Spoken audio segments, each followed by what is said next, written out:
नमस्कार, बहुत स्वागत है आपका। प्राइम डिबेट देख रहे हैं आप, आपके साथ में जेपी शर्मा। विस्तार भी हो गया, महकमे भी बट गए। अब फोकस इस पर होना चाहिए कि कामकाज की रफ्तार तेज हो, विकास का पहिया तेजी से घूमे और लोगों के सपने पूरे हों। सरकार कहती है ऐसा ही होगा, विपक्ष कहता है कि ऐसी उम्मीद करना बेकार है। मंत्रिमंडल गठन के कयासों के साथ उत्सुकता इस बात को लेकर थी कि पार्टी की अंदरूनी इक्वेशंस के हिसाब से संतुलन कैसे बनाया जाएगा, जातिगत और क्षेत्रीय संतुलन कैसे बनेंगे, एडजस्टमेंट और कॉम्प्रोमाइज जैसी टर्म्स कैसे जमीन पर उतरती नजर आएंगी, वगैरह वगैरह। महकमे बंटने को लेकर भी यही जिज्ञासा रही कि अलग अलग नजरियों से इसमें किस तरह का बैलेंस नजर आएगा।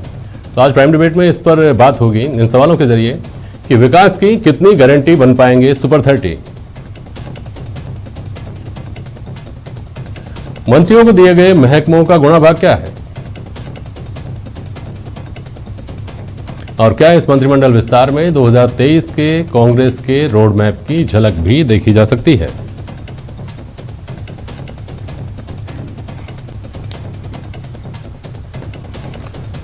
स्वर्णिम चतुर्वेदी जी हैं, कांग्रेस के प्रवक्ता हमारे साथ। अवधेश आकोदिया साहब वरिष्ठ पत्रकार हैं और मुकेश पारिक साहब हैं भारतीय जनता पार्टी के प्रवक्ता। बहुत स्वागत है आप सभी का। स्वर्णिम जी, क्या खूबसूरती रही इस विस्तार की, क्या खासियतें हैं, और इस विस्तार से कैसे हम समझें कि विकास को पंख लगेंगे? देखिए जेपी जी, जो मंत्रिमंडल विस्तार हुआ है, हमारे नई ऊर्जा जो है समाहित हुई है मंत्रिमंडल में, नए लोग आए हैं। अनुभवी तो सब पहले से ही हैं क्योंकि 2 बार के विधायक हैं कम से कम जो मंत्री बने।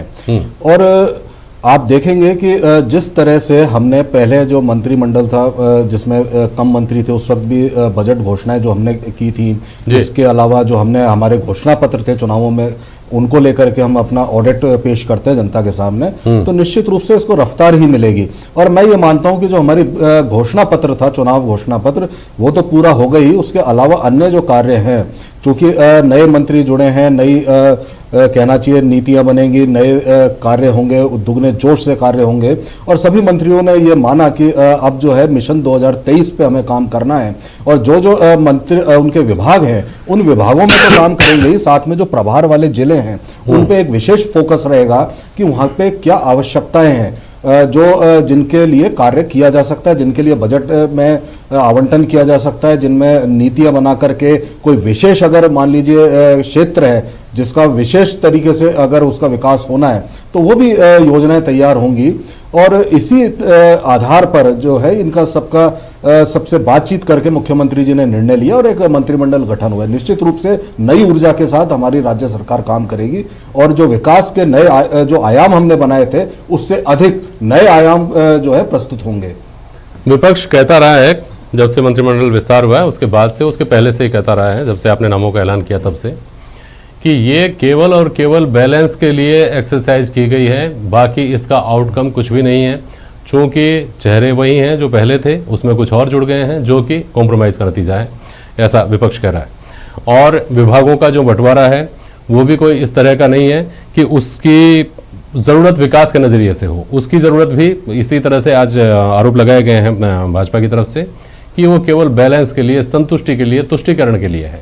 देखिए जेपी जी, जब मंत्रिमंडल गठन नहीं हुआ था तो उस वक्त भारतीय जनता पार्टी के तमाम नेता, तमाम दिग्गज नेता मैं बात कर रहा हूँ, वो ये कहते थे कि अब सरकार चलने वाली नहीं है, 6 महीने में सरकार गिर जाएगी, मंत्रिमंडल गठन हुआ और विस्फोट होगा। आप देखिए ये तब का नैरेटिव था। आज जब मंत्रिमंडल हो गया कोई ऐसी बात नहीं हुई तो उन्हें ये चिंता सताने लगी कि विभाग किसको दे दिया, क्यों दे दिया। अरे भाई, भारतीय जनता पार्टी के नेताओं को तो विभाग मिलेगा नहीं, मंत्रिमंडल में भारतीय जनता पार्टी के नेताओं को शामिल होना नहीं है। ये कांग्रेस के जो विधायक हैं उन्हीं की सरकार है, तो उन्हीं के द्वारा जो सरकार चलाई जाएगी, विभाग भी उन्हीं के द्वारा चलाए जाएंगे। और सबसे बड़ी बात यह है कि भारतीय जनता पार्टी ने पिछले 7 वर्ष के जो केंद्रीय सरकार का जो कार्यकाल है उस दौरान एक चीज सीखी है, जनता के बीच जाओ मत जाओ, चुनाव हार जाओ, लेकिन सरकारें गिरा करके किसी तरह सत्ता प्राप्त कर लें। वही सपना यहाँ के भारतीय जनता पार्टी के नेता देख रहे हैं, लेकिन ये सपना उनका साकार होने वाला नहीं है। और निश्चित रूप से चुनावों में जो है जिस प्रकार से हमने काम किया, चूंकि एंटी इनकम्बेंसी कहीं नजर नहीं आती हमारे खिलाफ, हमारे कार्यों पर जनता ने मोहर लगाई है, लगातार लगाई है। और भारतीय जनता पार्टी अकर्मण्यता और जो इनकी निष्क्रियता है उसको लेकर के इनको अब तो चुनावों में शायद जमानत भी नहीं बचा पा रहे हैं। तो ये सबसे पहले अपने मुकेश पारिक साहब, क्या कमियां खामियां देख रहे हैं, क्यों निराश कर रहा है मंत्रिमंडल आपको? आप कहते हैं पूरे प्रदेश की जनता को निराश कर रहा है। मुकेश पारिक साहब, देखिए, बड़ा आश्चर्य होता है जब स्वर्णिम जी ये कहते हैं कि अब हमारे पास कुछ नहीं रहा। ये हमने कभी नहीं कहा। ये किसको विभाग कौन सा दें किसको नहीं दें ये तो कांग्रेस का खुद का मामला है। लेकिन इनके दयाराम जी परमार पूछ रहे हैं कि इसके लिए क्या योग्यता चाहिए मंत्री बनने के लिए। इनके एक विधायक कह रहे हैं कि टीकाराम जूली के लिए कि जो खुद डाकू है उसको आपने तिजोरी संभला दी। ये हम लोग नहीं कह रहे हैं भाई, आपके जो लोग कह रहे हैं उन चीजों का तो आप कम से कम जवाब दीजिए। बेहतर होगा जेपी जी अगर इनसे पूछते कि जो कांग्रेस के अंदर अभी से ही, जब आज तो विभाग बंटवारा हुआ है, कल मंत्रिमंडल का विस्तार हुआ था, उसके बाद से ही लगातार कोई अजय माकन जी से मिल रहा है, कोई दिल्ली जा रहा है, कोई अपनी नाराजगी दर्शा रहा है, तो जवाब तो आपको इनका देना चाहिए। अगर वो ऐसा कर रहे हैं तो वो हमको भी दिख रहा है, मीडिया को भी दिख रहा है, आपको भी दिख रहा है और जनता को भी दिख रहा है। इसमें भारतीय जनता पार्टी का ही नहीं है। देखिए प्रश्न ये है कि आज जिस प्रकार से राजस्थान प्रदेश हमारे चाहे महिलाओं पर अत्याचार की हम बात करें, चाहे लॉ एंड ऑर्डर जिस प्रकार से बिगड़ा है, आज एक नए कीर्तिमान पूरे देश में स्थापित कर रहा है। राजस्थान की स्थिति ऐसी कभी नहीं रही। उसके बावजूद इन्हें गृह राज्य मंत्री, जबकि गृह का कोई कैबिनेट मंत्री बनाना चाहिए था इनको, और ये एक आशा थी और हमारी एक मांग भी थी और जनता की भी और प्रदेश की भी ऐसी मांग थी, लेकिन वो पूर्ति नहीं हुई। साथ ही साथ जो आप कहते हैं कि तुष्टीकरण और संतुष्टि, ये बात सही है कि ये तुष्टीकरण का एक जीता जागता उदाहरण है कि हमारे प्रदेश की जनता पर इतने सलाहकार बना के एक आर्थिक भार इसने डाला है खाली अपने लोगों को संतुष्ट करने के लिए। हम उसके खिलाफ हैं कि आप सलाहकार बना दिए, उसकी कोई आवश्यकता नहीं थी। ऐसा ये कोई संवैधानिक व्यवस्था नहीं है। आप उसको बना रहे हैं सिर्फ प्रदेश की जनता के ऊपर आर्थिक भार और अपनी सरकार को बचाने के लिए, अपने लोगों को संतुष्ट करने के लिए। देखिए ये सरकार का विजन क्या है, ये कहीं भी इस मंत्रिमंडल विस्तार में किसी से भी आप पूछेंगे तो नहीं दर्शाता है। सिर्फ एक चीज को दर्शाता है कि इतने दिनों से जो इनके ये चल रही थी कवायद, जिस प्रकार की इनकी नाराजगी चल रही थी, बहुत ज्यादा इनके ये उत्साह था कि हमारे यहाँ मंत्रिमंडल का विस्तार हो, दिल्ली जयपुर, इनके जिस प्रकार से लंबे समय से इनका आला कमान और ये सब उलझे हुए थे, उसको किया। लेकिन उसके बाद भी जिस प्रकार से आज से ही इनके नेताओं के बयान आना शुरू हो गए हैं, जिस प्रकार से इनके नेताओं ने इस पर आक्रोश और नाराजगी जताना शुरू किया है, उससे हमें बिल्कुल ये संदेह नजर आता है कि हमें नहीं लगता कि कांग्रेस में इस विस्तार से कोई अंतर्कलह रुक जाएगा, या हमारे जो प्रदेश का विकास होना चाहिए वो तेजी से होगा, या हमारे जिस प्रकार से प्रदेश का लॉ एंड ऑर्डर की स्थिति बिगड़ी है वो सुधर जाएगी। ऐसा इसमें कहीं भी नहीं होता है। ठीक है, मुकेश पारीक जी को यह संदेह नजर आता है, उम्मीद नजर आती है, सही शब्दों में तो। स्वर्णिम चतुर्वेदी जी देखिए, आपकी प्रतिपक्षी पार्टी जो कहे, लेकिन दयाराम परमार का जो पत्र वायरल हुआ, रामकेश मीणा जो सरकार समर्थक विधायक हैं उनका जो बयान वायरल हो रहा है, टीकाराम जूली का बताया इन्होंने, इस तरह से खेतड़ी में विरोध हुआ आज, ये सारी चीज़ें क्या असहज नहीं करती क्या स्वर्णिम चतुर्वेदी जी? देखिए जेपी जी, जो जितनी संख्या थी मंत्रिमंडल में शामिल होने वालों की, जितने हो सकते हैं वो हुए, जो नहीं हो सकते नहीं हुए। विधानसभा क्षेत्रों में भी ऐसा होता है कि हम टिकट मांगने वाले अनेक होते हैं लेकिन टिकट एक को ही मिलता है। अब चाहे किसी भी क्षेत्र में हो, जिसने भी पत्र लिखा या जहां भी हुआ, वहाँ टिकट बहुत सारे लोग मांगते हैं, लेकिन टिकट पार्टी अपनी नीति उससे निर्णय से देती है, और जो निर्णय होता है हमारे आला कमान का वो सर्वमान्य होता है। अगर कहीं बात भी है तो वो आगे कहीं नजर आने वाली नहीं है, क्योंकि सरकार के कामकाज से जनता को संतुष्ट करना है हमारा ध्येय। ये है जनता की सेवा कार्यों में, जनता की सेवा में, प्रदेश के विकास में कोई कमी नहीं रहेगी, ना हमने पहले छोड़ी है। वो काम हमारा सर्वोपरि है, वही ध्येय है, और उसी को लेकर के मुख्यमंत्री महोदय के नेतृत्व में पूरी कांग्रेस राजस्थान की कार्य कर रही है। जितने सेवा हो सकती है, चाहे संगठन के स्तर पर, सरकार के स्तर पर समन्वय स्थापित करके हम करेंगे। और जहां तक भारतीय जनता पार्टी का कहना है कि असंतोष है या आरोप लग रहे हैं, तो देखिए सबसे बड़ा असंतोष तो वही है, कब कौन पोस्टर में रहे, पोस्टर में ना रहे, अभी तो इसकी लड़ाई चल रही है, बाकी आगे लड़ाइयां तो बहुत होनी है इनकी। बिल्कुल सरकार चला रहे हैं, और सरकार बहुत बेहतरीन तरीके से चला रहे हैं। हमारे सरकार चलाने के, हमारे प्रबंधन की तारीफ तो आपके जो शीर्ष सुप्रीमो है वो भी कर चुके हैं, इसलिए आप परेशान न हो। आप सबसे पहले अपनी पार्टी में झांक के देखिए, का उसके बारे में जवाब दीजिए। अरे आप तो कैलाश मेघवाल जी ने आपके नेता प्रतिपक्ष पर आरोप लगाया पार्टी में पैसे लेकर के पदाधिकारी बनाने का, आप उस पर ध्यान दीजिए, वो ज्यादा बेहतर होगा। हमारी सरकार बहुत बढ़िया तरीके से चलेगी और बहुत बेहतर तरीके से जनता की सेवा करेगी, प्रदेश का विकास करेगी, इसमें कहीं कोई संशय नहीं है और जनता को भी नहीं है। जनता को हम पर विश्वास है और विश्वास उन्होंने हमें वोट देकर के जताया है, बार बार जताया है। और आपकी जो अकर्मण्यता है, निष्क्रियता है, उसको नकारती जा रही है जनता।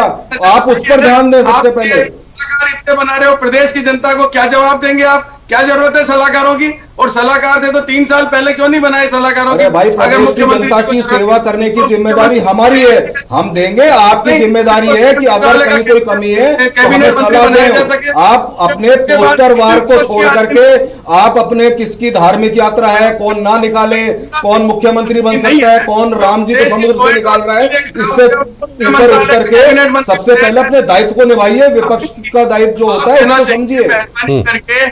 स्वर्णिम जी, आप इतने बुद्धिमान वक्ता हैं, आप उन बातों का जवाब दीजिए। आप जवाब दे रहे हैं खाली भारतीय जनता पार्टी पर। अगर दोषारोपण से कांग्रेस में अगर संतुष्ट हो जाए तो वो भी करके देखिए। हमारे यहाँ पे कोई असंतुष्ट नहीं है, हमारे सारे नेता संतुष्ट हैं, हमारी पार्टी से, हमारे आलाकमान से, हमारे मुख्यमंत्री से, सब संतुष्ट हैं। अवधेश शाकोदिया जी, कई चीजों ने चौंकाया इस मंत्रिमंडल विस्तार में। बहुत लंबे समय से तारीख पर तारीख चल रही थी, अचानक मंत्रिमंडल विस्तार का ऐलान सामने आता है। इसी तरह से पहले मंत्रियों को आपके नामों का ऐलान, चाहे आप बात ले लीजिए, चाहे जो एग्जिस्टिंग है जिसमें से ड्रॉप होने के बहुत सारे लोगों के कयास लगाए जा रहे थे, कोई ड्रॉप नहीं हुआ। जो राज्य मंत्री थे उनको कैबिनेट में प्रमोट किया गया, उसमें अपेक्षाकृत कम अनुभव वाले हैं, इस तरह की बात भी कही जा रही है, जिनको बड़े महकमे देने का प्रयोग किया गया है। किस तरह की खासियतें इस मंत्रिमंडल विस्तार में देखते हैं, क्या कारीगरी इसमें देखते हैं? जेपी जी, देखिए, मुख्यमंत्री अशोक गहलोत जिस तरह की महीन राजनीति करने के लिए जाने जाते हैं, निश्चित रूप से स्टार्टिंग से लेके जब से मंत्रिमंडल विस्तार की मांग उठ रही थी और अजय माकन डेडलाइन दिए जा रहे थे, वो डेडलाइन टलती जा रही थी। उसके बाद जिस तरह से मंत्रिमंडल का विस्तार हुआ, उसमें जो नाम शामिल हुए, ये जो कयास लगाया जा रहा था कि कुछ लोग, कुछ चेहरे बाहर होंगे, कोई भी चेहरा बाहर नहीं हुआ। जो राज्य मंत्री थे 3 उनको प्रमोट करके कैबिनेट में शामिल किया गया, ये भी अप्रत्याशित था अपने आप में। और जिस मंत्रिमंडल की शपथ के बाद जो समय लगा विभागों के बंटवारे में, क्योंकि आमतौर पर जिस दिन शपथ होती है उसी दिन शाम को या देर रात तक विभागों का बंटवारा हो जाता है।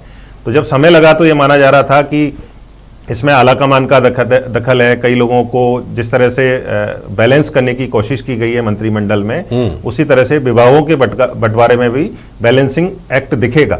लेकिन जो विभागों की सूची आई है उसमें इस तरह का कुछ दिखाई नहीं देता है। निश्चित रूप से मुख्यमंत्री अशोक गहलोत ने जिस तरह से विभागों का बंटवारा करना चाहा है उन्होंने किया है, और इसमें आलाकमान का उतना दखल दिखाई नहीं देता है। इसमें जो बातें, जो आरोप लगाए जा रहे हैं भारतीय जनता पार्टी की तरफ से और जो दावे किए जा रहे हैं कांग्रेस की तरफ से, इन सबके इतर एक बात निश्चित रूप से सही है कि सरकार अब पूरी कैपेसिटी के साथ काम करने की स्थिति में है। अब ये आगे आने वाले समय में देखने को मिलेगा कि ये जो मंत्री हैं किस तरह का काम करते हैं, किस तरह की गवर्नेंस सरकार देती है और कैसा उनका परफॉर्मेंस रहता है। ठीक है, ये जो मुद्दा उठाया जा रहा है स्वर्णिम चतुर्वेदी जी कि साहब आपने सलाहकार भी नियुक्त कर लिए और सलाहकार के नाम पर असल में एडजस्टमेंट किया गया है, और अभी तक एडजस्टमेंट का जो सीक्वल है उसका पहला भाग था मंत्रिमंडल विस्तार, दूसरा भाग था सलाहकारों की नियुक्ति, तीसरा पार्ट अभी आएगा जब आप राजनीतिक नियुक्तियां करेंगे तब। तो जो उस वक्त के तारणहार थे उन लोगों को उसमें एडजस्ट किया जाएगा। सब कुछ एडजस्टमेंट की तरह ही चल रहा है। भारतीय जनता पार्टी दिन भर आरोप लगाती रही। आज ये देखिए, भारतीय जनता पार्टी के आरोपों से हमें कोई चुनौती नहीं मिलती है। भारतीय जनता पार्टी का काम है आरोप लगाना।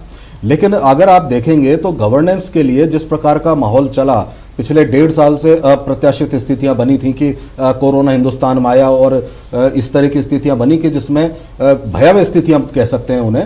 लेकिन अभी जो सलाहकार बनाए हैं मुख्यमंत्री जी ने, तो ये भी एक बेहतरीन नमूना है। आगे एक नई शुरुआत है गवर्नेंस की। ये कौन कह सकता है कि आगे कोई सरकार जो है इस तरह से या इस तरह का कदम नहीं उठाएगी, निर्णय नहीं लेगी। एक नवीन शुरुआत है। और कहाँ ये लिखा है कि सलाहकार नियुक्त नहीं कर सकते? ऐसा कोई कानून ही नहीं है।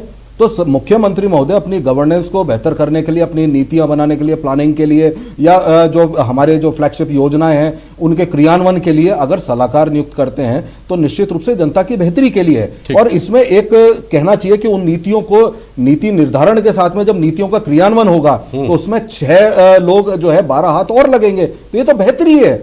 और इसमें इससे बढ़िया काम नहीं हो सकता। और निश्चित रूप से मैं आपको कह रहा हूं कि आने वाली सरकारें जो हैं और स्टेट्स भी हो सकता है इसको फॉलो करें आइंदा, तो ये देखने का विषय स्थितियां बनती हैं तो। अवधेश शाकोदिया जी, वैधानिक नजरिए से आज भारतीय जनता पार्टी ने जो कहा कि अवैध है, ये संवैधानिक नहीं है इस तरह से सलाहकारों की नियुक्ति, क्या ये बात सही है?